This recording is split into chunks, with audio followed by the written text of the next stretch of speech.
one guy I think that does need to retire, like now, is Joyce, the Juggernaut. Joyce, the Juggernaut. He's got the best record of any heavyweight I've known, like coming through rank. He had a better record than Mike Tyson, a better record than Lennox Lewis, probably fought better fighters than Muhammad Ali. If you think at the quality of fighters that Joyce fought at the beginning of his career as a heavyweight, he has had a really good record and resume. However, with too many punches to the head, and I mean too many, and for me, the fast track is okay, but when you're fast tracking a guy that's got no defense and he's relying on his chin, that's only going to end up one way. And that's what ended up happening. The media banked on, you kept talking about Joyce's chin and how thick the bone is and all this rubbish. You should be thinking about his boxing ability.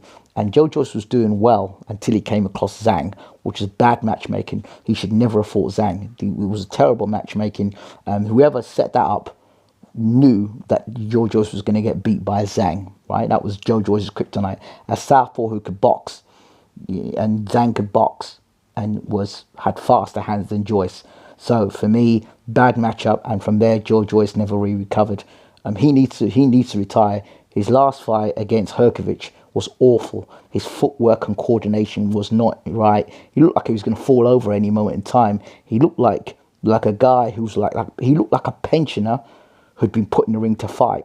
His feet, his balance, his hands coordinated. It's like his brain was telling him what to do, but his body was saying, "No, Joe, I can't do this." And when you get to that point where you actually look really sad in the ring. You look like a guy trying to remember the main reason why you're in the ring boxing. And when that's happening, they say the last thing in boxing is your punch.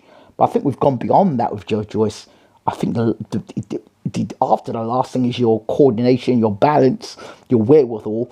Joyce had no wherewithal. His boxing ability was terrible. He would still get hit with big shots, and his coordination was awful, and he was still slow, and he was carrying excess weight as well. I don't know what's going on in Joyce's life, but he just seems like a guy who's completely lost and is deluded. If not deluded, the people around him are leading him into delusion, because he should never have fought Zhang. He's been badly managed, or badly advised, or he himself his boxing knowledge is terrible, because there's no way you should have fought Zhang.